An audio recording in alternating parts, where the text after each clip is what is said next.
শুধু সকাল বিকাল দুই বেলা যদি আমার খাবারের বন্দোবস্ত হয়, আমি আর নবীর লক ছাড়ি না। আমার আনসার সাহাবারা ক্ষেত খামারের কাজ করতো, আমার মুহাজির সাহাবারা ব্যবসা করতো, আর আমি নবীর সাথে সাথে থাকতাম। 5374টা হাদিস তিনি বর্ণনা করেছেন। সবচেয়ে বেশি হাদিস বর্ণনাকারী সাহাবী আবু হুরায়রা রাদিয়াল্লাহু তাআলা।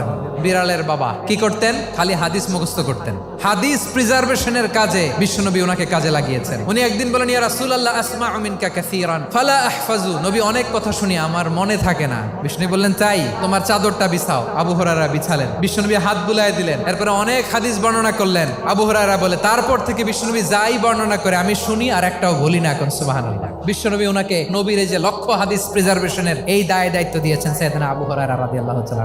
আপনারা কি খেয়াল করেছেন কত বড় চৌকস ট্যালেন্ট হান্টার ছিল আমার নবী? এক একজনের এক এক ট্যালেন্ট, এক একজনকে এক এক দায়িত্ব দিয়েছেন, এক একজনের প্রতিভাকে এক একভাবে বিকশিত হওয়ার সুযোগ দিয়েছেন। আওয়াজ করে বলেন ঠিক কি না?